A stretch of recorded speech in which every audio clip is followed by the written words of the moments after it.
एक विध नटला मार्गादी पंथामुळी नाना खेळविती त्रिवेश उत्तरा श्री दत्तात्रया नमो श्री दत्तात्रेय महाराज की जय. अजूनही आवाज आला नाही, मोठ्याने आवाज आला पाहिजे.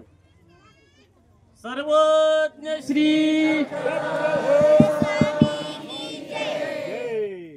श्री दत्तात्रय प्रभू महाराज यांचा अवतार दिन श्रीमद भगवद्गीता या ग्रंथाचा जन्म तदनिमित्त आडगाव तालुका लोहा जिल्हा परभणी या ठिकाणी श्रीकृष्ण मंदिर या मंदिराचे संचालक संस्थापक त्यांच्या माध्यमातून हा होणारा पहिला श्री दत्तात्रय प्रभू अवतार दिन तथा श्री गीता जयंतीचा सोहळा या सोहळ्याकरता या ठिकाणी उपस्थित या संपूर्ण कार्यक्रमामध्ये ज्यांचं माध्यमातून खऱ्या अर्थानं या आयोजकांची सुरुवात आहे असे वयोवृद्ध तपोवृद्ध पेठ पिंपळगाव निवासी आदरणीय श्रद्धेय परमपूजनीय बाबाजी या ठिकाणी आहे, त्यांना वंदन करतो. आणि या संपूर्ण सभेचे अध्यक्ष नांदेड या ठिकाणी श्री क्षेत्र नाळेश्वर या ठिकाणी ज्यांचा श्री निधिवास चरित्र या चरित्रावरती अत्यंत सखोल असं मार्गदर्शन प्रबोधन आणि अनेक जीवांना खऱ्या अर्थानं ज्ञानाच्या माध्यमातून एक महाराष्ट्र सगळ्या भागात नाशिक असेल सातारा असेल बऱ्याच ठिकाणी अगदी अंतःकरणातून खऱ्या अर्थानं अनेक जीवांना सुज्ञान बनवण्याचं काम, जे काम एका धर्मोपदेशकाचं असतं ते काम खऱ्या अर्थानं आदरणीय श्रद्धेय या संपूर्ण सभेचे अध्यक्ष तरुणांचे प्रेरणास्थान विद्वत रत्न आदरणीय श्रद्धेय सैंग्र दादाजी बिडकर, तदनंतर उत्तम असा आवाज ज्यांचा आहे, अनेक पोथ्यांमध्ये ज्यांच्या आवाजावर हजारो माणसं बसतात, हजारो माणसं उठतात. त्यानंतर प्रवचनाच्या माध्यमातून सुद्धा प्रबोधनाच्या माध्यमातून सुद्धा पदयात्रेमध्ये ज्यांचं खऱ्या अर्थानं मार्गदर्शन असतं असे हिंगोली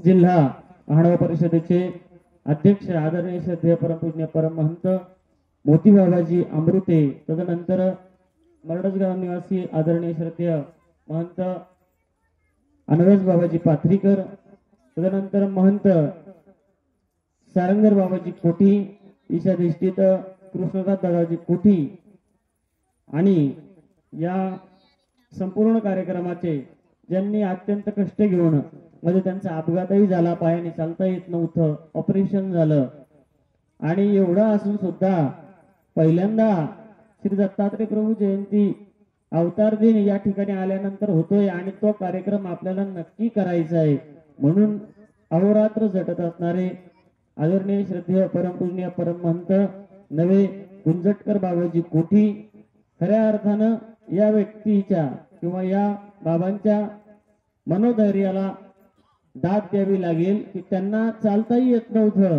तरी इच्छा खूप होती की हा कार्यक्रम झालाच पाहिजे, श्रीमद भगवद्गीता जयंतीचा कार्यक्रम झालाच पाहिजे, श्री दत्तात्रय प्रभू महाराजांचा जयंतीचा कार्यक्रम झालाच पाहिजे. 2 ते 3 महिने अगोदर अगदी त्यांना चालताही येत नव्हतं, परंतु देवाने त्यांना अत्यंत धर्मरक्षणाचं आणि देहरक्षणाचं सामर्थ्य दिलं. म्हणून या ठिकाणी जमलेले सर्वच उपदेशी बांधव, आजूबाजूला पंचकृषीतून आलेले सर्वच उपदेशी माता भगिनी, सेलू असेल, अनेक ठिकाणून आलेले पेठ पिंपळगाव असतील, सर्वांना वंदन करतो. या श्री दत्तात्रय प्रभू महाराजांच्या महिन्यामध्ये खऱ्या अर्थानं ज्या अवताराचा अवतार दिन आपण साजरा करतो तो अवतार म्हणजे श्री दत्तात्रय प्रभू महाराजांचा अवतार. श्री दत्तात्रय प्रभू महाराज आणि श्री गोपालकृष्ण महाराज ज्या महिन्यामध्ये गोपालकृष्ण महाराजांचा अवतार झाला तो महिना आहे श्रावण. श्रावण महिना हा हिंदू धर्मामध्ये अत्यंत पवित्र महिना मानला जातो. त्या महिन्यामध्ये लोक खात नाही आणि पितही नाही. चांगली चांगली माणसं जी माणसं खात पित असतात ती सुद्धा श्रावणात नाही, कारण की श्रावण महिना पवित्र मानतात. श्रवण म्हणजे ऐकणे. तुम्ही काय करत आहात आता? श्रवण करत आहात म्हणजे ऐकत आहात. म्हणजे श्रावण म्हणजे श्रवण करण्याचा महिना. म्हणून सर्वच धर्म संप्रदायामध्ये श्रावण महिन्यामध्ये पोथ्या लावतात, पुराण ऐकतात, कथा ऐकतात, कीर्तन ऐकतात, काही करून काय करतात? श्रवण करतात. म्हणून श्रवण करण्याचा महिना तो श्रावण महिना. आता हा अवतार जो आहे जो मार्गशीर्ष महिन्यामध्ये श्री दत्तात्रय प्रभू महाराजांचा अवतार होतो. मग श्रावण महिनाही पवित्र आहे आणि मार्गशीर्ष सुद्धा पवित्र आहे. माडभाव संप्रदायामध्ये मार्गशीर्ष महिन्याला इतकं महत्व का देतात? कारण की श्रावण महिन्यामध्ये ज्याचा अवतार झाला तो गोपालकृष्ण महाराजांचा अवतार आहे. त्या अवतारानं स्वतः ज्या महिन्यामध्ये अवतार धारण केला त्या महिन्याचं नाव गीतेमध्ये कुठेच घेतलं नाही, परंतु श्री दत्तात्रय प्रभू महाराजांनी ज्या मार्गशीर्ष महिन्यामध्ये अवतार धारण केला त्या महिन्याच्या ठिकाणी खऱ्या अर्थानं स्वतः आत्मत्व भाव स्वीकार केला की मासाना मार्गशीर्षोहम ऋतूनाम कुसुमाकर. श्रावण महिना पवित्र आहे परंतु तेवढ्या पुरता. परंतु ज्या कृष्ण भगवंताचा अवतार झाला ना ते स्वतः सांगतायत की 12 महिन्यामध्ये मार्गशीर्ष नावाचा महिना मी आहे, एवढा पवित्र महिना आहे. म्हणून सर्व महानुभाव सांप्रदायिक लोक मार्गशीर्ष महिन्यात रोज स्नान घालतात, देवाला रोज नामस्मरण करतात. महिनाभर खऱ्या अर्थानं अनेकविध कार्यक्रमाचं आयोजन असतं प्रत्येक भागामध्ये. आज लोहारी कार्यक्रम असेल, इकडे असेल, सर्वीकडे असतं. कारण मार्गशीर्ष महिना हा प्रमुख आहे.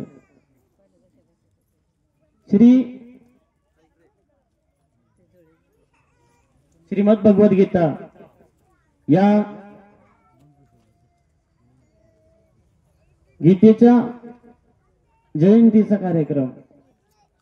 गीतेचा सुरुवात दुःखातून होते आणि गीतेचा शेवट जो आहे तो संन्यासातून होतो. खऱ्या अर्थानं आज या ठिकाणी पहिलाच कार्यक्रम आहे श्रीमद भगवद गीता जयंतीचा, श्री दत्तात्रय प्रभू महाराजांच्या अवतार दिनाचा. आणि गीतेची सुरुवातही झाली आणि गीतेचा शेवट जो आहे ना मोक्ष संन्यास योग, तो संन्यास सुद्धा या ठिकाणी झाला.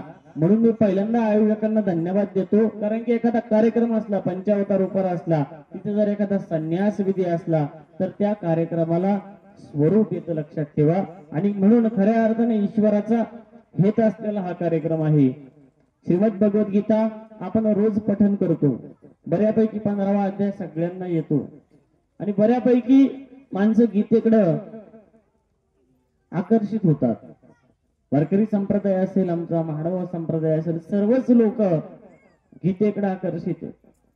श्रीमद भगवद गीता हा केवळ पठन करण्याचा ग्रंथ नाही, पारायणाचा ग्रंथ नाही, हा आत्म उन्नती करण्याचा ग्रंथ आहे. श्रीमद भगवद गीतेनं 1 नाही 2 नाही, आपण 10-20 वर्ष चांगले राहतो. 25-30 वर्षानंतर आपलं नाव होतं. 50 वर्षापर्यंत आपण काम करतो, कष्ट करतो, ऐश्वर्य कमावतो, गाडी बंगला सगळं काही घेतो. एक रुबाब असतो माणसाचा 25-30 वर्ष आणि त्यानंतर 60 नंतर तो वयस्कर व्हायला लागतो. एखादा पंथ असेल त्याला सुद्धा हळूहळू ग्लानी यायला लागते, लक्षात ठेवा. एखादे संत असले ते सुद्धा काही काळ असतात, परंतु हा ग्रंथ असा आहे 5,500 वर्ष झाले. काळाच्या पडझडीमध्ये या भारतामध्ये अनेक मुघलांची आक्रमण झाली, आदिलशाही आली, निजामशाही आली, राजे बदलले, इथली प्रथा बदलली, समाज व्यवस्था बदलली, लेखक बदलले, ग्रंथकार बदलले, समाजातल्या लोककला बदलल्या, सगळं काही बदललं, माणसं बदलली, परंतु हा ग्रंथ बदलला नाही. कायम आपलं अस्तित्व त्यानं अबाधित ठेवलेलं आहे. चांगल्या स्वरात गाणे म्हणायचे जुन्या काळात लोक, आता डीजे आला. गीता तशीच आहे, बरोबर. अजूनही गीता वाचायची म्हटलं आम्हाला त्या स्वरात वाचावं लागते, त्याच वैदिक स्वरामध्ये आम्हाला तो श्लोक म्हणावा लागतो, त्याच अनुष्टुप छंदामध्ये तो श्लोक आम्हाला म्हणावा लागतो. बदलली नाही, लक्षात ठेवा गीता. आणि म्हणून काळाच्या पडझडीमध्ये अनेक राजे बदलले या भारतामध्ये, अनेक प्रशासन बदलली, सरकार बदललं, सर्व काही झालं. मुघलांचं सरकार आलं, मुस्लिमांचं सरकार आलं, अनेक पडझडी झाल्या. हिंदूंची मंदिरं सुद्धा पाडल्या गेली, अनेक हिंदूंची मंदिरं पाडल्या गेली, देवी देवतांची मंदिरं पाडल्या गेली. परंतु गीता या ग्रंथाला किंवा गीता या तत्वज्ञानाला धक्का लावायची हिंमत अजून एकाही माणसामध्ये झाली नाही. गीतेचा सिद्धांत या भारतीयांच्या मनावर अजूनही राज्य करतोय. 5,500 वर्ष झाली.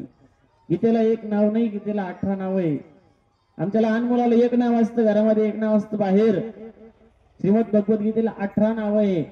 गीता गंगाचे गायत्री, सीता सत्या सरस्वती, ब्रह्मविद्या ब्रह्मवल्ली, त्रिसंध्या मुक्त गेयिनी, अर्धमात्रा चिदानंदा, भवग्नी भयनाशिनी, वेदत्रयी परानंता, तत्वार्थ ज्ञान मंजिरी.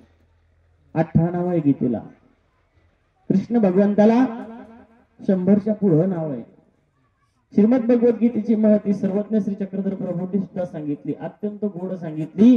की स्वामी सांगतात की बाई गीता श्रीकृष्णोक्ती ये रावगी व्यासोक्ती. बाकीचे जे ग्रंथ होते ना ते सर्व निर्माण केले व्यासांनी, ओयात झाले, सरस्वती नदीच्या काठावर आले आणि खिन्न अवस्थेमध्ये बसले होते. महर्षी नारदांचं आगमन झालं, विचारलं काय झालं, आणि त्यावेळेस त्यांना उपदेश केला की तुम्हाला जर प्रसन्न व्हायचं असेल तर तुम्ही कृष्ण भगवंतावरतीच लिखाण करा. कृष्ण भगवंतावरती लिहिल्याशिवाय, कृष्ण भगवंता विषयी लिहिल्याशिवाय तुम्हाला आनंद मिळणार नाही. कारण की हे सर्व काही जे आहे ना ते त्रिगुणात्मक आहे. ते लिहिलं परंतु तुम्ही फक्त जगाला ते सांगितल्यासारखं केलेलं आहे, त्याच्यातून आनंद नाही मिळू शकत. आनंद देणारा कृष्ण आहे, आनंद देणारं कृष्णाचं तत्वज्ञान आहे. आणि त्यानंतर सगळे पुराण बाजूला, एका बाजूला, आणि त्यानंतर कृष्ण कथेची निर्मिती झाली. ही सगळ्यात मोठी भूमिका आहे. सगळे पुराण एका बाजूला आणि कृष्ण भगवंताची लीळा एका बाजूला, तसं सगळे शास्त्र एका बाजूला आणि कृष्ण भगवंताचं श्रीमद भगवद्गीता रूपी शास्त्र एका बाजूला. सर्वोपनिषदो गावो दुग्धा गोपाल नंदनम, पार्थो वत्स सुधीर भोक्ता, दुग्धम गीतामृतम महत. श्रीमद भगवद्गीता ही आपल्याला जमली पाहिजे. आज परदेशामध्ये श्रीमद भगवद्गीतेच्या श्लोकाच्या भेंड्या खेळल्या जातात. एक श्लोक म्हटल्यानंतर दुसरा श्लोक म्हटला जातो. ही संस्काराची भूमिका आहे. श्रीमद भगवद्गीता या ग्रंथाने एक संत नाही घडवला, एक पंथ नाही घडवला, एक गाव नाही घडवलं, एक राष्ट्र नाही घडवलं, एक राज्य नाही घडवलं.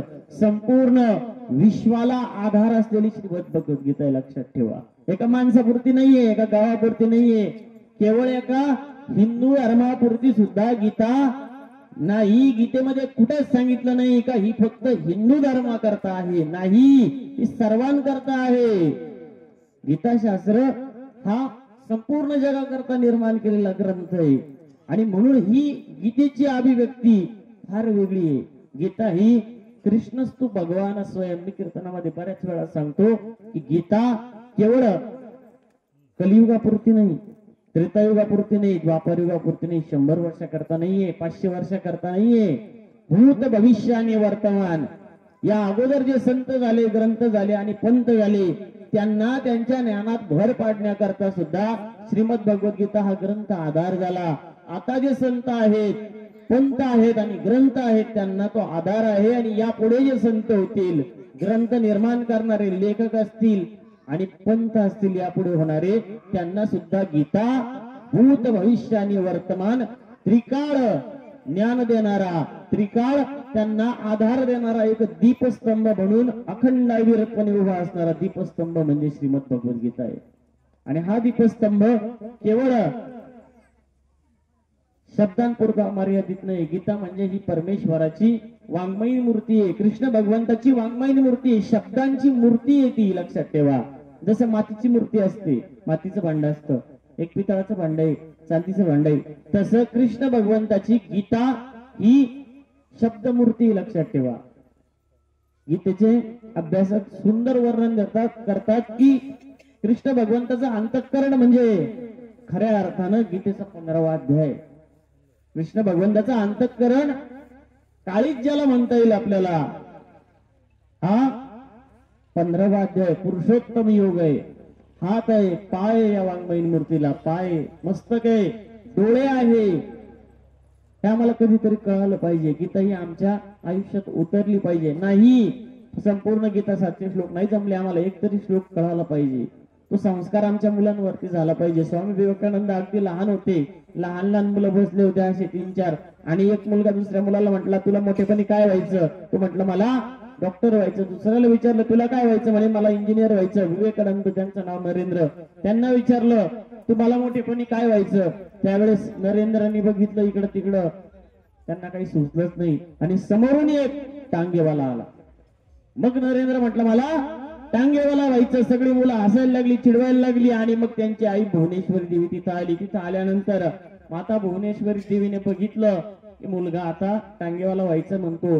त्याला हाताला धरलं, घरामध्ये नेलं. घरामध्ये नेल्यानंतर त्याला पुन्हा विचारलं बाळा तुला मोठेपणी काय व्हायचं? तो पुन्हा म्हणाला मला टांगेवालाच व्हायचं म्हणे. आता मात्र त्याच्या आईला टेन्शन आलं.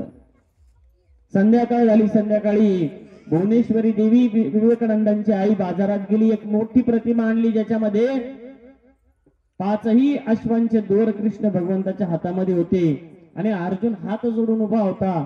अशी प्रतिमा समोर भिंतीवरती लावली. ताटामध्ये अन्न वाढून घेतलं, एक घास विवेकानंदांच्या मुखामध्ये घातला, आणि पुन्हा विचारलं बाळा तुला मोठेपणी काय व्हायचं? पुन्हा विवेकानंद म्हणाले मला टांगेवालाच व्हायचं. त्यावेळेस भुवनेश्वरी देवी म्हणाल्या बाळा तुला टांगेवाला व्हायचं ना? तो टांगेवाला हो, जगाला उपदेश करणारा टांगेवाला. ते विवेकानंद मातीनं घडवले, आणि ते विवेकानंद शिकागोच्या धर्म परिषदेमध्ये जातात आणि जगाला सांगतात की माझा भारतामधला गीता ग्रंथ हा सर्व ग्रंथाला, सर्व पंथाला आणि सर्व धर्माला आधार आहे. गीता म्हणजे वैश्विक ग्रंथ आहे, भारतीय नाही, विश्वाला आधार देणारा आहे. आपण लहान करून टाकलं, आपण संत लहान करून टाकले, जातीमध्ये संत वाटून घेतले, आपण पंथ लहान करून टाकले, आपण ग्रंथही लहान करून टाकले. विशिष्ट संप्रदायाकडे विशिष्ट ग्रंथ भेटतो, विशिष्ट माणसाच्या घरामध्ये विशिष्ट संतांचा फोटो आम्हाला भेटतो, तो सर्व ठिकाणी भेटत नाही. गीता हा वैश्विक ग्रंथ आहे, विश्वाला नवी ऊर्जा देणारा ग्रंथ आहे. आणि म्हणून गीता केवळ माणसाकरता नाही, जे आकाशामध्ये देव राहतात, जे बाकीचे मंदिर दिसतात तुम्हाला देवी देवतांची, तुम्हाला काय वाटतं आपणच गीता वाचतो का? आपणच गीतेचं पारायण करतो का? नाही, शंकर आहे, महादेव आहे, अनेक देवी देवता जे आपल्याला दिसतात, जे मंदिरं दिसतात आपल्याला बाहेर. सोमवारी आपण कुठे जातो? शंकराच्या मंदिरात जातो. संत ज्ञानेश्वर माऊलींनी गोड वर्णन केलेलं होतं. एक दिवस शंकर आणि पार्वती दोघ जण बसले होते. आता पार्वती दिसायला सुंदर होती, परंतु महादेव काही तिच्याकडे बघत नाही. आणि मग पार्वती म्हणती एवढी सुंदर मी तुमच्या शेजारी बसले, तुम्ही माझ्याकडे बघत नाही. त्यावेळेस महादेव म्हणतात आम्ही गीतेचा विचार करतो. आता गीता हे स्त्रीलिंगी नाव आहे, बरोबर ना? पार्वतीला वाटतं गीता कोण आहे? कोणती बाई नेमकी? मुलगी आहे का महिला आहे का कोण आहे? तिच्या मनामध्ये सापत्न्य भाव निर्माण होतो, सवती मत्सर भाव निर्माण होतो, आणि ती विचारते गीता कोण आहे नेमकी? त्यावेळेस महादेव सांगतात मी त्या गीतेचा विचार करतोय जी गोपाल कृष्ण महाराजांनी द्वापार युगात सांगितली होती. आता मात्र तिला कळालं की त्या गीतेचा विचार करताय म्हणजे महादेव स्वतःची पत्नी शेजारी बसले, प्रपंच सोबत आहे, त्या प्रपंचाला विसरून जातात, इतकी गीता गहन आहे. आणि त्यानंतर महादेव म्हणतात की त्या गीतेमध्ये असं रहस्य आहे का देवी जैसे का रूप तुझे तैसे नित्य नूतन देखीजे. गीता तत्व त्या पार्वतीला म्हणतात तुला कालही बघितलं, आजही बघितलं, काल तुझं सौंदर्य वेगळं होतं, आज तुझं सौंदर्य त्याहूनही वेगळं आहे. तसंच श्रीमद भगवद्गीतेच्या श्लोकाचा जेव्हा जेव्हा मी विचार करतो ना तेव्हा तेव्हा गीतेचा अर्थाचा बोध माझ्या बुद्धिरूपी घटाला नवीन अर्थ सापडत जातात। एवढी गीता माऊली महादेवाच्या बुद्धीला सुद्धा तिने नागवून टाकलं। काजे शंभूची मती नागवी, संत ज्ञानेश्वर माऊली गोड वर्णन करतात। महादेवाच्या बुद्धीला जिने नागवून टाकलं, आपण तर सामान्य माणसं आहोत, एवढी गहन गीता आहे। देवादिकांना सुद्धा विचार करायला भाग पाडणारी गीता आहे। केवळ माणसंच पारायण नाही करत, तिचं माणसाचा अभ्यास नाही करत, स्वर्गस्थ देव सुद्धा गीताचा अभ्यास करतात। याचा अर्थ लक्षात घ्या, हा केवळ मानवा करता नाही, हा त्रिभुवनात असणाऱ्या प्रत्येकाकरता असणारा वैश्विक ग्रंथ आहे। आणि म्हणून श्रीमद भगवत गीता रूपी अमृत खऱ्या अर्थानं आपल्याला प्राप्त झालं पाहिजे। गीता आपल्याला सर्वात महत्वाचा संदेश देते। गीता आपल्याला एक वैश्विक धर्म शिकवते, त्याचं नाव आहे मानवता। आमच्या मुलांमध्ये मानवता उतरली पाहिजे। माणूस म्हणून तुम्हाला खूप चांगलं वाचता आलं, खूप इंग्लिश बोलता आलं म्हणजे तुम्ही माणूस आहे असं कधीच नाही, लक्षात ठेवा। गीता माणसाला माणूस बनवते। खऱ्या अर्थानं हा एकच धर्म असा आहे की जो सगळ्या धर्मांना एका ठिकाणी घेऊन येतो। मानवता हा एकमेव असा धर्म आहे जो सगळ्या माणसांना एकत्र आणतो, एका मंडपाखाली आणतो, एका छताखाली आणतो। प्रभूची लेकरे सारी तयाला सर्व ही प्यारी, सर्व माणसांना, सर्व जाती धर्माच्या माणसाला, ब्राह्मण असो, वैश्य असो, शूद्र असो, सर्वांना एका ठिकाणी आणतो। आणि मानवता नावाचा धर्म सर्वात मोठा आहे। आपल्याला जर भुकेल्याची भूक कळाली नाही, तहानल्याची तहान कळाली नाही, तर आम्हाला किती ग्रंथ जर आमच्याकडे जवळ असले, किती पुस्तकामध्ये असले, तर आम्हाला त्याचा फायदा नाहीये। कारण की आम्ही पहिल्यांदा माणूस पाहिजे, गीता आम्हाला माणूस बनवते। केविन कार्टर नावाचा एक पत्रकार होता, तो सुदान नावाच्या देशामध्ये गेला, तिथे दुष्काळ पडला होता। अनेक माणसं अन्न वाचून पाण्या वाचून मृत्युमुखी पडली होती। काही माणसांना खायला होतं तर पाणी नव्हतं, काहींना पाणी मिळत होतं तर खायला मिळत नव्हतं। माणसांचे ढीकच्या ढीक पडले होते, अनेक माणसं मेलेली होती। एकमेकावर ते थर रचून ठेवले होते प्रेतांचे, सगळे लोक बघत होते। आणि आता हा केविन कार्टर नावाचा पत्रकार त्या सुदान नावाच्या देशामध्ये गेला, बघितलं अनेक माणसं मेलेले, अन्न वाचून पाण्या वाचून मरणं हे सगळ्यात वाईट आहे, लक्षात ठेवा। त्यांनी बघितलं आणि पुढे गेला, अनेक प्रेतांचे खस त्यांनी ओलांडले। पुढे गेल्यानंतर त्यांनी बघितलं एक लहान मुलगी होती, तिच्या अंगाला मांस नव्हतं, ती उभी होती, तिच्या पोटात अन्नाचा कण नव्हता। पाण्या वाचून अन्न वाचून त्या ठिकाणी ती तळमळ करत होती। केविन कार्टरने बघितलं, काय ही भीषण अवस्था, काही क्षणात आता त्या मुलीचा मृत्यू होणार। तेवढ्यात एक समोर गिधाड येऊन बसलं, त्या मुलीच्या समोर एक गिधाड येऊन बसलं। आता त्या मुलीने मरावं आणि त्या गिधाडानं त्या मुलीचा घास घ्यावा। केविन कार्टरला वाटलं केवढी विभत्स अवस्था आहे, मृत्यूचं एवढं विभत्स दर्शन केविन कार्टरनं आजपर्यंत बघितलं नव्हतं। त्यांनी पटकन आपला कॅमेरा काढला, फोटो काढला, फोटो काढल्यानंतर तो जगामध्ये संपूर्ण इंटरनेटवर टाकला। सगळ्या जगाला कळालं की सुदान नावाच्या देशामध्ये एवढी मोठी भीषण अवस्था आहे की अन्ना वाचून पाण्या वाचून माणसं मरत आहे। आणि मरणाच्या अगोदर त्या ठिकाणी गिधाड येऊन त्या माणसांना खाण्याकरता टपलेले। सगळ्या जगानं त्या बातमीचं स्वागत केलं। आता त्या केविन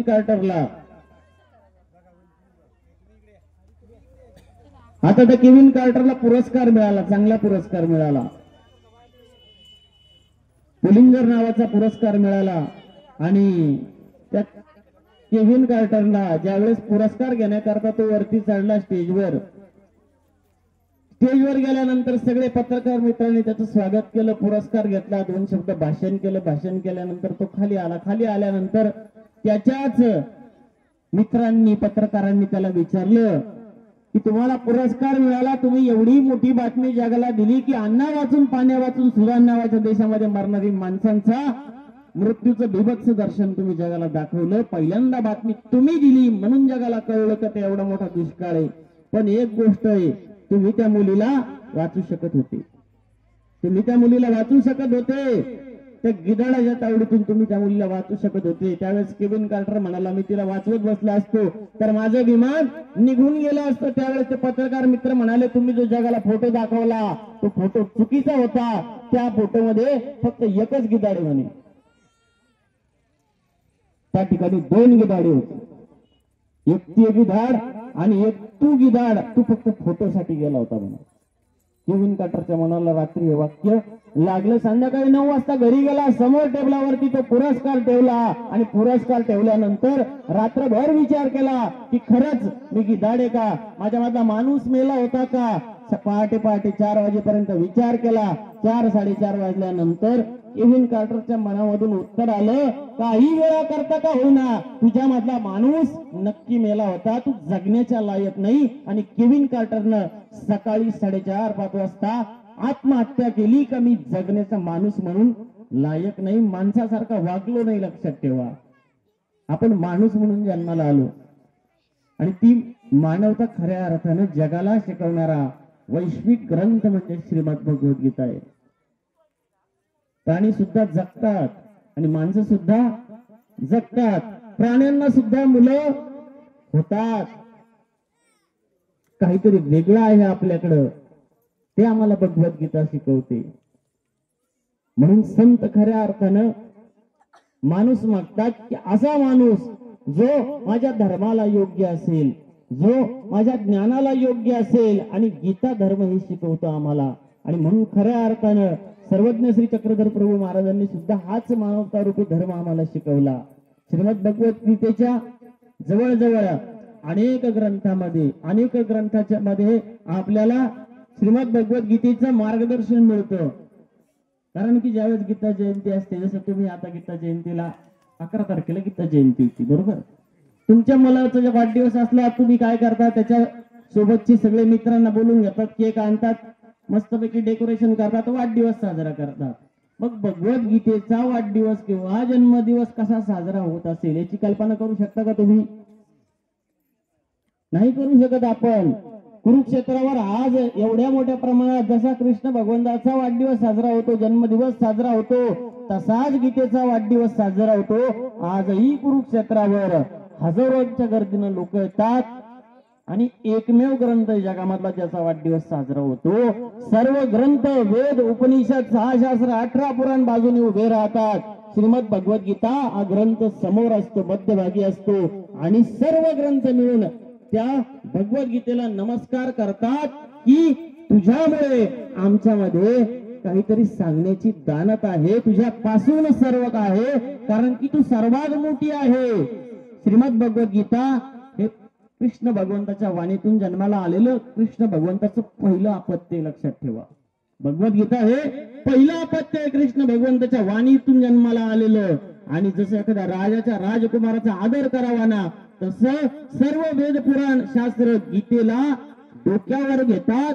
संत ज्ञानेश्वर महाराज असतील, संत तुकाराम महाराज असतील, संत नाथबाबा असतील, कोणताही लेखक असू दे जगामध्ये, त्या लेखकाला कृष्ण भगवंतावरती लिहिल्याशिवाय प्रसिद्धी मिळत नाही. लक्षात ठेवा, कृष्ण भगवंतावरती लिहावंच लागेल, त्याला कृष्ण भगवंतावरती कविता करावी लागेल, गीतेवरती बोलावं लागेल, त्याच्याशिवाय त्याचं काव्य सुद्धा सुफल होत नाही. राजा रामदेवरायाच्या दरबारामध्ये ज्यावेळेस नृसिंह कवी, साल कवी, अनेक कवी होते आणि नरेंद्र नावाचे कवी होते आमचे. नृसिंह कवींनी नलोपाख्यान केलं, साल कवीनं रामायण केलं, दोघांनी वाचून दाखवलं, ग्रंथ छान दिले झाले. नरेंद्र म्हटले की तुम्ही एक सर्व करण्यापेक्षा द्वारकेच्या रामहाटाचं जरी वर्णन केलं असतं ना तरी तुमच्या पापाचं प्रायश्चित्त झालं असतं. त्यावेळेस राजा म्हटला तुम्ही करून दाखवा म्हणे एखादं कवित्व. आणि नरेंद्र कवींनी खऱ्या अर्थानं रुक्मिणी स्वयंवरची निर्मिती केली, ग्रंथ लिहायला घेतला, सिन्नरला ग्रंथ लिहून पूर्ण झाला. ग्रंथ राजाच्या दरबारात सादर करताना एक एक ओवी मोत्यासारखी वाचून दाखवत होते महाकवी नरेंद्र. आणि एका एका ओवी सरशी राजाचं अंतःकरण चंद्रमय झालं. राजा आसनावरतून खाली आला आणि राजाला इच्छा झाली की हा ग्रंथ माझ्या नावावर असावा, लेखकाच्या जागी माझं नाव या कवीनं घालावं. त्यांना विनंती केली, राजा खाली आला आणि विनंती केली की तुम्ही माझ्या नावावर हा ग्रंथ करून टाका, लेखक म्हणून माझं नाव घालून टाका, काही करा, तुम्हाला खूप द्रव्य देतो, सोनं देतो, चांदी देतो, सर्व काही देतो. परंतु महाकवी नरेंद्र म्हटले की जर मी ग्रंथ तुमच्या नावावर केला ना तर माझ्या कवी कुळाला कलंक लागेल. कारण की हे काव्य कृष्ण भगवंतावर आहे आणि हे अंतकरणातून काव्य आलेलं आहे. हे काय विकाऊ काव्य नाही, मी विकाऊ लेखक नाही, विकाऊ कवी नाही. लक्षात ठेवा, कृष्ण भगवंतावर जे काही लिहितो ना माणूस त्याने त्याला खूप प्रसिद्धी मिळते. कृष्णाच्या तत्वज्ञानाशिवाय जगात प्रसिद्धी सुद्धा नाही. प्रसिद्धी करता माणसं किती काय काय करतात विचार करा. तुम्ही कोणत्याही देवावर लिहा, कोणत्याही देवावर कविता करा, काही लिहा, पण कृष्ण भगवंतावर एक ओळ लिहून बघा, ती ओळ तुम्हाला यश देऊन जाईल, कीर्ती देऊन जाईल, प्रसिद्धी देऊन जाईल. म्हणून जगामध्ये रामायणाचार्य कमी आहे आणि भागवताचार्य जास्ती. बरं का काय कृष्ण कथाकार जास्त आहे, कारण की हा अवतारच असा आहे. राजा अवतार आहे, देणारा अवतार आहे, दातृत्वशील अवतार आहे, मुठभर पोह्याच्या बदल्यामध्ये सुवर्णाची नगरी देणारा अवतार आहे. एक वाक्य एखाद्या लेखकानं कवीने लिहावं, एक कविता करावी आणि जन्मभराची त्याला कवी म्हणून प्रसिद्धी देऊन टाकावी, असा हा अवतार आहे. आणि म्हणून खऱ्या अर्थानं कृष्ण भगवंताची गीता फार महान आहे. आम्हाला जगण्याकरता खऱ्या अर्थाने ज्याची गरज आहे ती मानवता आहे. गीता ऐकायला जसा अर्जुन हवा तसं सांगायला कृष्ण भगवंत हवे. सर्वज्ञ श्री चक्रधर प्रभू महाराज ज्यावेळेस महाराष्ट्रात आले त्यावेळेस गोपाळाची शपथ घेऊन आले आणि ज्यावेळेस महाराष्ट्रामधून निघतात, जायला निघतात, त्यावेळेस सांगतात की आम्ही महाराष्ट्रामध्ये थांबू केव्हा, जर पंडित वाईंभट्ट इथे येतील आणि आम्ही त्यांना गीता वाखाणू तरी आम्ही महाराष्ट्रामध्ये थांबू. गीतेची ताकद एवढी मोठी आहे की गीता ऐकायला जर पंडित माईंभट्ट तिथे जर आले असते तर आजही सर्वज्ञ श्री चक्रधर प्रभू महाराज या महाराष्ट्रामध्ये आपल्याला दिसले असते. ही एवढी मोठी ताकद कोणत्याच ग्रंथाची नाही. देवाला थांबवू शकतो श्रीमद भगवद्गीता रूपी ग्रंथ, देवाला थांबवण्याची ताकद आहे. आम्ही एखाद्या माणसाला सुद्धा थांबवू शकत नाही थांबवू शकत. आणि ही सर्वात मोठी भूमिका आहे की अर्जुन आज आम्हाला दिसत नाही. गीता सांगणारे संत महंत आम्हाला आहे. गीता सांगणारे कृष्ण भगवंताचं खऱ्या अर्थानं परिवहन करणारे संत या ठिकाणी आज आम्हाला दिसतात, परंतु गीता ऐकणारा कृष्ण अर्जुन दिसत नाही. अर्जुनाचे पंथी जे परिसावया योग्य होती, जसं तुम्हाला जेवण करायचंय बरोबर, तुम्हाला जे खायचंय त्या लोकांच्या पंक्तीत जाऊन बसावं लागेल. संतांच्या सोबत संत जे खातात ते खायचंय तर संतांच्या पंक्तीत बसावं लागेल. आणि गीता ऐकायची असेल तर अर्जुनाचे पंथी जे परिसावया योग्य होती, तुम्हाला अर्जुनाच्या पंक्तीला बसावं लागेल, अर्जुनासारखं व्हावं लागेल. अर्जुन दशावधानी होता, एकाच वेळेस 10 ठिकाणी त्याचं लक्ष असायचं, एवढा होता. आम्ही कीर्तनात असतो, कीर्तनात लक्ष नसतं. एका ठिकाणी सुंदर प्रवचन चालू होतं, बाबा आले, सुंदर प्रवचन करू लागले. आता दृष्टांत सिद्धांत सुंदर प्रवचन सुरू झाला. अर्धा तास झाला, 1 तास झाला, 1.5 तास झाला, 2 तास झाला. एक समोर महिला होती, तिच्या डोळ्यामधून काही अश्रू थांबत नव्हते. 2 तास सभा चालली, ती महिला इतका आक्रोशानं रडत होती, तिच्या डोळ्यामधून अश्रू थांबत नव्हते. सगळे वक्ते झाले, सगळं प्रवचन संपलं आणि सगळे लोक स्टेज जवळ आले, साधू संतांचं पूजन केलं. परंतु ते जे बाबा होते ना तिथं, ते मात्र त्या महिलेजवळ गेले, विचारलं का ग म्हणे, एवढी रडत होती, एवढं प्रेम एवढी भक्ती प्रवचनामध्ये कुठंच पाहिली नाही, एवढं प्रेम कसं काय निर्माण झालं. ती महिला म्हणे 8 दिवस झाली, माझा एक बोकड होता तो मेला, त्याची आणि तुमची दाढी सारखीच होती म्हणे. ध्यानात आलं का? अर्जुनाच्या पंथी जे परिसावया योग्य होती. गीता ऐकायला स्वामींना नागदेवाचार्य नको होते. बाईसा होती ना, बाईसांना सांगितली असती गीता, औसाला सांगितली असती गीता. स्वामींनी हट्ट केला, माही भट्टच पाहिजे आम्हाला ऐकायला. बाकीचेही भक्त होते आणि म्हणून ही अनुभूती लक्षात घेणं महत्वाचं आहे. गीता ही आत्मकल्याण करणारा ग्रंथ आहे, वैश्विक ग्रंथ आहे. मानव सांप्रदायिक प्रत्येक कार्य गीतेनं सुरू होतो आणि म्हणून खऱ्या अर्थानं सांसारिक माणसाला वाटतं की काहीतरी वेगळा प्रयत्न करावा सुखासाठी, आनंदासाठी. पण जर भगवद्गीता हातामध्ये घेतली ना तर तुम्हाला कायम सुख आहे आणि नवम नवम तम तथापि मधुरम. आपल्याला असं वाटतं हा सुखी आहे, हा इकडे जातो. जसं बाबांनी सांगितलं, नांदेड या भागामध्ये मराठवाड्यामध्ये मिश्र भक्ती चालते, बरोबर आहे का नाही? आपल्याला असं वाटतं हा इकडे जातो याच्यामुळे सुखी आहे. नाही, प्रत्येक जण दुःखी आहे, लक्षात ठेवा. म्हणून इकडे तिकडे जात असतो. प्रत्येक जण दुःखी आहे. आज या गॅरेजला गाडी नीट केली, तिथे काही व्यवस्थित त्याने सर्व्हिसिंग नाही केली, गॅरेज बदलून टाकलं, दुसऱ्या गॅरेजला नेली, तिथे नाही झाली. म्हणून श्रीमद भगवद्गीता हे एक असं स्टेशन आहे, इथं आल्यानंतर सर्व गाड्या जे जे मनुष्य आहेत ना, या मनुष्य देवरूपी गाडीला नीट करणारा हा एकमेव ग्रंथ आहे. इथं आल्यानंतर सर्व धर्माच्या, सर्व पंथाच्या, सर्व जातीच्या गाड्या नीट होतील, लक्षात ठेवा. आपण बाकीकडे सगळीकडे फिरत बसतो, आपल्याला वाटतं त्याच्यामुळे तो सुखी आहे, त्याच्यामुळे तो सुखी आहे. नाही, एक मनुष्य असतो, तो शिक्षक असतो आणि काही दिवसांनी, बऱ्याच दिवस नोकरी करतो, पण काही कालाने शाळा बंद पडती. शाळा बंद पडल्यानंतर काम काय करायचं? बायको म्हणते घरामध्ये काहीतरी आणा. 1-1.5 महिना झाला तुम्ही कामावर पण जात नाही, आता मला कामाला आलं लागल. जर पैसे नाही आले तर काय करायचं? मग तो शिक्षक काम बघायला जातो, इकडं तिकडे, या गावाला जाय, त्या गावाला जाय, फिरायचा. काही काम करायला तो तयार होता. आता मात्र त्याला काम मिळालं नाही. 8-10 दिवस निघून गेले आणि त्यानंतर तुझ्या गावामध्ये राहत होता, त्या गावामध्ये एक सर्कस आली. सर्कस माहिती तुम्हाला? हत्ती, घोडे, वाघ सगळे त्या सर्कस मध्ये होते. वेगवेगळ्या प्रकारचे कलाकार होते. त्यांनी त्या सर्कस मालकाची भेट घेतली. त्याला विचारलं, पण मला काहीतरी काम द्या तुमच्या सर्कस मध्ये. तो म्हणे काय काम करशाल? याच्या अगोदर काय काम केलंय तुम्ही? म्हणे मी मास्तर होतो, शिक्षक होतो, परंतु आमची शाळा बंद झाली, काही काम चालेल म्हणे मला. म्हणे आमच्या सर्कस मध्ये एक वाघ कमी. म्हणे काय? एक वाघ कमी आहे, तुला वाघासारखे कपडे घालावे लागतील, वाघाचे सगळे कपडे आम्ही तुला देऊ आणि तुला वाघासारखं चालावं लागेल, दोरीवरून वाघासारखी डरकाळी फोडावी लागेल. चालेल म्हणे.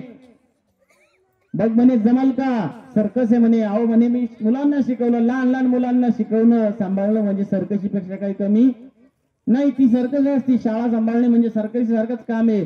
दुसऱ्या दिवसापासून तो रुजू झाला. एक मोठी दोरी बांधलेली होती, त्या दोरीवरती आता त्याला वाघासारखे कपडे घातले, वाघाचा मुखवटा लावला, सर्व काही वाघासारखं लावलं आणि तो दोरीवरती चढला. चढल्यानंतर आता तो चालू लागला. खाली 10-15 वाघ त्याला जाळीवरती दिसले. ते मोठमोठे नरकाळी फुडत होते. सगळे लोक बघत होते, हा वाघ दोरीवरून चाललाय आणि आता तो शिक्षक मास्तर त्या वाघाचे कपडे घालून चालू लागला. खाली बघत होता, भीती वाटायची, कारण की खाली ओरिजिनल वाघ होते, 8-10 वाघ होते आणि आता खालच्या वाघांच्या, त्या 10-12 वाघांच्या डरकळ्यांचा आवाज मात्र त्याच्या कानात घुमायला लागला आणि जसा तो दचकला, मध्यभागी आला, तसा दबदिशी त्या जाळीवरती पडला. मोठ्याने ओरडायला लागला, मेलो मेलो मेलो. सगळे पब्लिक बघायला लागली, अरे म्हणे हा बोलका वाघ पहिल्यांदाच पाहिला म्हणून. खाली पडला. खाली पडल्यानंतर घाबरला, घामाघूम झाला आणि त्यानंतर त्याच्या पाठीमागून एक दुसरा वाघ आला आणि मग त्यावेळेस पाठीमागून आलेला एक वाघ त्याच्या कानात म्हणाला, मास्तर घाबरू नका, आम्ही सुद्धा बेरोजगारच आहोत. आलं लक्षात? लक्षात आलं का? जगात सर्वच माणसं दुःखी आहे, फक्त आपल्याला असं वाटतं हा सुखी आहे, तो सुखी आहे. सुखी कोणीच नाहीये. जो देखे सो दुखिया बाबा, सुखिया नाही कोई रे. जो देखे सो दुखिया बाबा, सुखिया नाही कोई रे. राजा दुखिया, प्रजा दुखिया, दुखिया घर बैरागी. आशा तृष्णा न छटे भाई, कोई महल नहीं सुना रे. प्रत्येक जण दुःखी आणि प्रत्येक जण आनंद करता प्रयत्न करतोय आणि म्हणून आनंदाचा परमोच्च बिंदू म्हणजे कृष्ण भगवंताची गीता आहे. त्याच्या जवळ गेल्यानंतर सुद्धा आपल्याला आनंदाची अनुभूती येऊ शकते आणि म्हणून हा ग्रंथ खऱ्या अर्थानं एका धर्माला नाही तर अनेक धर्माला आधार असणारा ग्रंथ आहे. श्रीमद भगवद्गीतेनं खऱ्या अर्थानं कृष्ण भगवंतांनी एकच ग्रंथ दिला जगाला, एकच ग्रंथ दिला आणि त्या ग्रंथाच्या अनुभूतीच्या बळावर अनेक ग्रंथ तयार झाले. अनेक ग्रंथ महानुभाव संप्रदायात असतील, वारकरी संप्रदायात असतील, अनेक ग्रंथ तयार झाले. परंतु कृष्ण भगवंताची गीता जर या ग्रंथाच्या बाजूला काढली तर हे धर्म संप्रदाय शिल्लक राहणार नाही. संत ज्ञानेश्वर महाराजांच्या साहित्यातून ज्ञानेश्वरी गायब केली तर त्यांचं माऊली पण राहणार नाही, लक्षात ठेवा. कारण की ज्ञानेश्वरी इतका गोड ग्रंथ वारकरी संप्रदायात नाही, रहस्यार्थ चंद्रिकेसारखा गोड ग्रंथ महानुभाव संप्रदायात नाही. गीतेच्या अनुभूतीच्या बळावर अनेक धर्म आणि संप्रदायांनी खऱ्या अर्थाने या महाराष्ट्रावरती राज्य केलं. ही सगळ्यात मोठी श्रीमंती आहे. जसं एखादा व्यक्ती असतो त्याचा आशीर्वाद असल्याशिवाय छोटे मोठे पद मिळू शकत नाही, लक्षात ठेवा. गीतेचा आशीर्वाद ज्या संप्रदायाला मिळाला, ज्या संताला मिळाला, ते संत मोठे झाले, ते कवी मोठे झाले, ते लेखक मोठे झाले. आणि म्हणून खऱ्या अर्थानं श्रीमद भगवद्गीतेचा वाढदिवस केवळ महानुभाव संप्रदाय साजरा नाही करत, केवळ बाकीचे वारकरी संप्रदाय कोणी एक साजरा नाही करत, सर्व धर्म संप्रदाय साजरे करतात. आणि हे अनुभूती सर्वात मोठी आहे. श्रीमद भगवद्गीता आम्हाला खऱ्या अर्थानं या जीवनाचं मूल्य शिकवते. जे मूल्य आम्ही हरवून बसलेलो आहे, गमावून बसलेलो आहे, आम्हाला कळत नाही आम्ही कशा करता आलेलो आहे. सर्वज्ञ श्री चक्रधर प्रभू महाराज ज्या आपल्या लीळा चरित्रामध्ये श्रीमद भगवद्गीतेचा उल्लेख करतात ना, तो असा करतात की गीता सांगताना ज्यावेळेस अर्जुन प्रश्न विचारायचा, अर्जुन व्हायला शिका, लक्षात ठेवा. गीता ऐकायला आम्ही जातो, पारण्याला बसतो, ज्ञानेश्वरीचं पारायण असेल त्याला आम्ही बसतो, पण फक्त वाचतो आम्ही, ते वाचून वाचत नाही. बरोबर का नाही? वाचतो आपण, पण वाचन असं करावं का आपण वाचलं पाहिजे. कारण की साहित्यिकांनी काय म्हटलंय, वाचाल तर वाचाल, आम्ही वाचतो पण वाचत नाही. आम्ही सिग्नल वाचतो, समोर दुभाजक आहे किंवा रस्त्यावरती अनेक प्रकारचे वाक्य लिहिलेले असतात, ते वाचतो पण आम्ही वाचत नाही. आम्ही धडक्यात निघून जातो जोरात, कारण की आम्ही ते कृतीमध्ये उतरवत नाही. ही सगळ्यात मोठी भूमिका आहे. सर्वज्ञ श्री चक्रधर प्रभू महाराज सांगतात की अर्जुनच पाहिजे होता, स्वामींना माईंबट्टच पाहिजे होते, कारण की ते फक्त वाचत नव्हते, लक्षात ठेवा, फक्त ऐकत नव्हते, ते समजून घेत होते, त्यानुसार लगेच क्रिया करायला तयार होते. अशा कोवळ्या मनाचा माणूस पाहिजे गीतेला. अनेक माणसं असतात जगामध्ये. एखादा माणूस सकाळी उठतो, नाश्त्याला बसतो, पोहे समोर येतात, पेपर हातामध्ये घेतो, पेपर वरती लिहिलेला असतं, इकडे 50 माणसं मेले, इकडं एक माणूस मेला, इकडं गाडी उलटली, इकडे 50 माणसं मेले. त्याची प्लेट संपून जाते पोह्याची, तर बायकोला अजून सांगतो अजून एक प्लेट पोहे आण. वाचून लुचून झालं, लक्षात ठेवा. परंतु त्याच्या मनावर काहीही परिणाम झाला नाही. असा माणूस काहीच कामाचा नाही. आणि म्हणून खऱ्या अर्थानं आपल्यामध्ये धर्म पाहिजे. धर्मम भजस्व सततम जही कामतृष्णा सेवा कथा रसमहो नितराम पिबत्वम. ज्याच्या मनात माणुसकी नावाचा धर्म शिल्लक आहे, तो काहीतरी करू शकतो, काही करू शकतो. पहिल्यांदा तो माणूस पाहिजे, कारण की माणसं माणसासारखी वागत नाही, बोलत नाही. पहिल्यांदा आम्हाला माणूसच तयार करावा लागेल, नंतर त्याला धर्म सांगावा लागेल. हे गीता ग्रंथानं शिकवलं. कारण की माणसं दिसतात सगळी, त्यांच्यामध्ये माणूस असेलच असं सांगता येत नाही. सगळेच बल्ब लावलेले असतात, परंतु काहीच बल्ब चालू असतात. बरोबर आहे का नाही? सगळी झाडच आहे, पण त्याच्यामध्ये काहीच झाडांचा सुगंध येतो चंदनासारखा. तशी सगळी माणसं माणसासारखी दिसतात, माणसासारखी बोलतात, चालतात, परंतु त्यांच्यामध्ये माणूस पण असेलच असं काही नाही. संत माणूस मागतात. जम्मू का मेंढ्या कुत्रे डुकरे बहुत सती पण काय करू.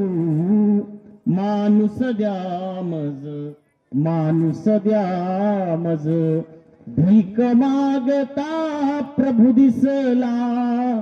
आमच्या मनातली माणुसकी मरून गेली. आम्हाला नातं कळत नाही. आम्हाला जे हिंदू धर्मामध्ये जे कौटुंबिक नाते तेही कळत नाही, लक्षात ठेवा, नाही कळत. आज समाजामध्ये जे चालू आहे ना, त्याच्याकरता आम्हाला पुन्हा एकदा कृष्ण भगवंताची गीता हवी. कारण की गीता हा लढायला शिकवणारा ग्रंथ आहे, लक्षात ठेवा. हा शस्त्र टाकून द्यायला सांगत नाही, हा लढायला शिकवणारा ग्रंथ आहे. आणि आम्ही सर्व सांसारिक माणसं योद्धे आहोत, रोज एक नव्या संकटाला तोंड देणारी माणसं आहोत. रोज नवीन संकट उभं राहतं आम्हाला. नोकरीचं टेन्शन आहे, संसाराचं टेन्शन आहे, लग्न जमत नाही, एक एक संकट आहे आपल्यावर. म्हणून गीता हा लढायला शिकवणारा ग्रंथ आहे. आणि कृष्ण भगवंत खऱ्या अर्थाने लढायला शिकवणारा अवतारी. अनेक माणसं असतात घाबरून जातात, आत्महत्या करतात.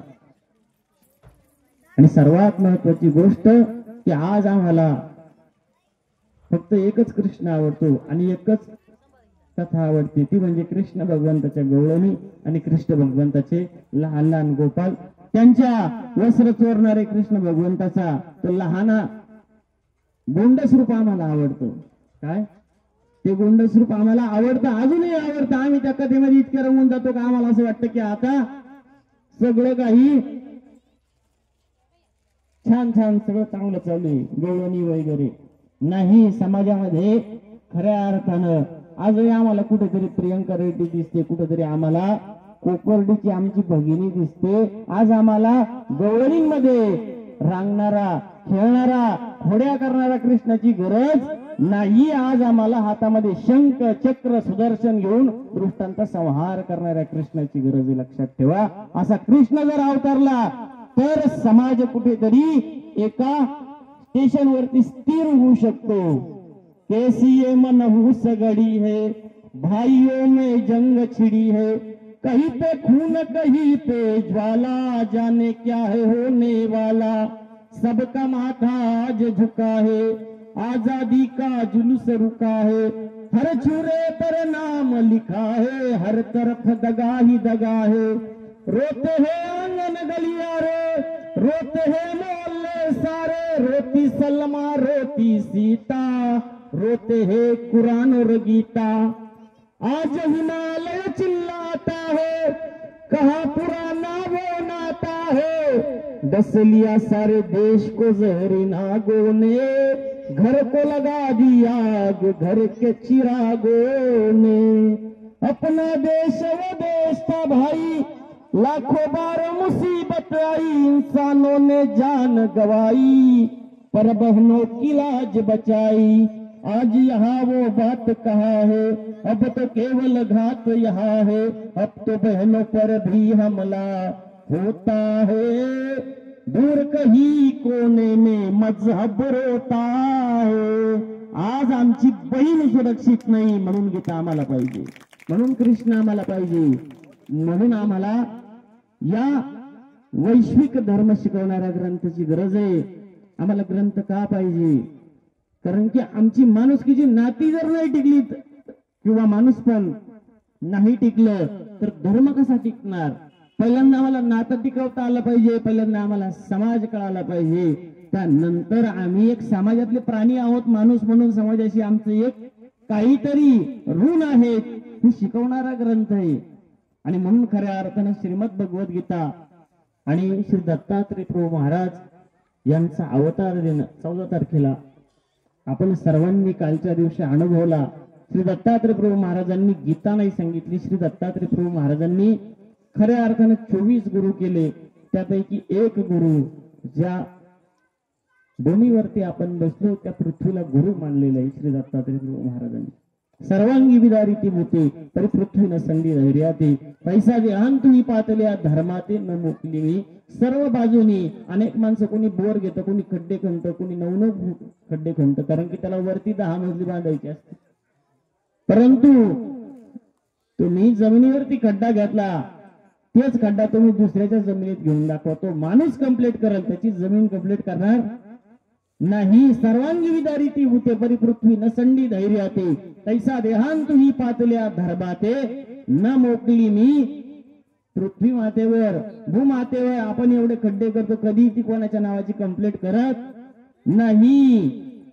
तसं ती धैर्य नावाचा गुण धारण करून असते. तसं अनेक जरी संकट आली ना, जो निष्ठावान पारमार्थिक आहे तो आपला धर्म सोडत नाही, आपला देव सोडत नाही. प्रत्येक मनुष्य आहे, प्रत्येकाला एक वेगवेगळा धर्म आहे. महानुभाव संप्रदाय आमचे सर्व लोक या ठिकाणी उपदेशी बांधव आहेत. तुम्ही शेवटपर्यंत आपला धर्म टिकवून ठेवणं याला जास्त महत्व आहे. धर्म वाढण्यापेक्षा धर्म टिकला जास्ती पाहिजे. तुमच्या वडिलांनी जे 5 एकर तुम्हाला दिले नावावर करून, तसं 10 एकर नाही झालं तरी चालेल, परंतु 5 एकराचं 2 एकर व्हायला नको. तीच गोष्ट धर्माबद्दल आहे. सर्वज्ञ श्री चक्रधर प्रभू महाराजांच्या दरबारामध्ये एक भक्त होते. स्वामींकडे यायचे, भाजी घेऊन यायचे, त्यांना साकवती घेऊन यायचे. स्वामी म्हणायचे, भोज्या कडी निकी झाली, भोज्या साकवती निकी झाली, तुझी आणलेली भाजी चांगली झाली. स्वामींच्या जवळ सेवा करायचे. आणि एक दिवस ते असेच आले स्वामींकडं. स्वामींची चांगली तो जवळी करायची भोज्या. आणि स्वामी त्यांना म्हणतात, भोज्या तुम्हाला शंख वाजवावा लागेल. भोज्या शंख तुळशी लागती, तुम्हाला देवतेसमोर जाऊन शंख वाजवावा लागेल, तुळशी व्हाव्या लागतील. त्यांना वाटलं आपलं भविष्य सांगताय, आनंदित झाले, खुश झाले. परधर्माचे आहे, ईश्वर धर्माचे होते. स्वामींच्या जवळी केली, जवळी करून सुद्धा स्वामी त्यांचं भविष्य सांगतात. ते काहीच मनावर घेत नाही. संत आचार्य लोक आम्हाला सांगतात की हे करू नका, निषेध आम्हाला सांगतात, आम्ही ते टाळत नाही. आणि एक दिवस असा आला की त्यांना शंख वाजवावा लागल्या. ते परधर्मातून बाहेर गेले, देवतेला तुळशी वाहाव्या लागल्या, देवतेसमोर शंख वाजवावा लागला. लक्षात ठेवा. म्हणून या महानुभाव संप्रदायात आपला जो उपदेश वर्ग आहे त्यांना संत पुन्हा पुन्हा जागृत करतात की तुम्ही तुमचं विधी आणि निषेध याच्यावर लक्ष असू द्या. ही सर्वात जमेची बाजू आहे. आपण धर्म घेतला पण तो शेवटपर्यंत टिकला पाहिजे. सर्वज्ञ श्री चक्रधर प्रभूंनी माकोड्याचा गोड दृष्टांत दिला की या संपूर्ण उपदेशी वर्गा करता खऱ्या अर्थानं माणसं इकडे जाय तिकडे जाय, इकडे बघतात, अरे असं झालं तसं झालं, काहीच नाही होत. तुम्ही किती काही करा, ईश्वराकडे आल्याशिवाय काहीच होऊ शकत नाही. औसा नावाची एक भक्त होती, स्वामींकडे आली. स्वामींकडे आल्यानंतर ती अन्य मार्गाची जोगीन होती, संन्यासी होती अन्य मार्गाची. तिच्याकडे अनेक पोथ्या पुस्तकं अनेक साहित्य होतं, एक गठुडं होतं. स्वामी म्हटले हे सर्व टाकून द्या, बाकीचं बाहेर सगळं. तिने सगळं टाकून दिलं. म्हणे देवा माझ्याकडे एक चित्र्या मोहाचा कृष्ण आहे, तो नाही टाकत म्हणे मी. म्हणे का बरं? म्हणे हा जिथं मी वाट चुकतो तिथं मला वाट दाखवतो. स्वामी म्हणतात तोही टाकून द्या. आता कलियुगामधला साक्षात कृष्णाचा अवतार असणारे आम्ही आहोत, आम्ही तुम्हाला वाट दाखवू. तुम्हाला आम्हाला वाट दाखवणारा श्री चक्रधर स्वामींशिवाय कोणीच नाही. लक्षात ठेवा. म्हणून या सगळ्या गोष्टीचा नाद सोडून द्या. तुम्हाला वाटेल हा ग्रह चांगला करू, हे करू, ते करू, काहीच होणार नाही. आपण जिथं चुकू ना तिथं वाट दाखवणारा एकमेव आहे साधनदाता श्री चक्रधर प्रभू महाराज. या ठिकाणी संपूर्ण कार्यक्रम ज्यांच्या माध्यमातून पहिल्यांदा या ठिकाणी श्री दत्तात्रय प्रभू महाराजांचा अवतार दिन साजरा होतोय. आणि हा अवतार दिन साजरा होत असताना या ठिकाणी कालच श्री दत्तात्रय प्रभू महाराजांचा अवतार झाला.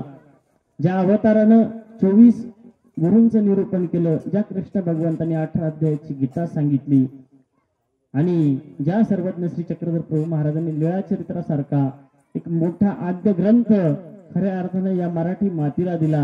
ही महाराष्ट्राची माती एवढी श्रीमंत आहे आणि त्यातल्या त्यात मराठवाडा सर्वात जास्त श्रीमंत आहे. श्री दत्तात्रय प्रभू महाराजांचा अवतार. आपण ज्या कलियुगात आहोत, आपल्या नंतर पुन्हा 4च युग लागणारे. लक्षात ठेवा. त्या 4ही युगात असणारे, परंतु या मराठवाड्यामध्ये श्री दत्तात्रय प्रभू महाराजांनी विशेष 2 जागा अशा निवडल्या की श्री दत्तात्रय प्रभू महाराज 4ही युगात मराठवाड्यामध्ये 2दा येतात. सकाळी पंचाळेश्वरला येतात आणि संध्याकाळी माहूरला येतात. मराठवाड्याशिवाय श्री दत्तात्रय प्रभूंना सुद्धा करमत नाही. लक्षात ठेवा.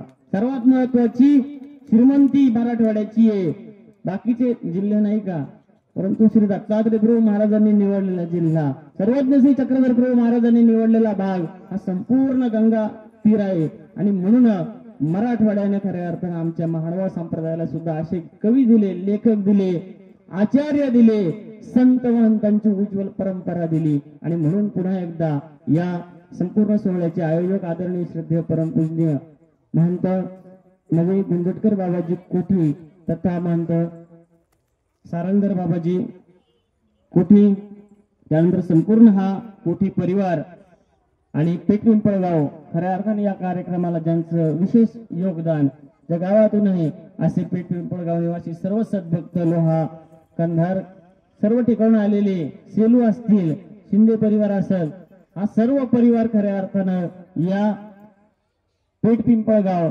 इथं असणाऱ्या संस्थानाचे प्रमुख आदरणीय श्रद्धेय जुने बाबाजी यांच्यावर श्रद्धा असणारा हा सर्व परिवार यांना वंदन करतो.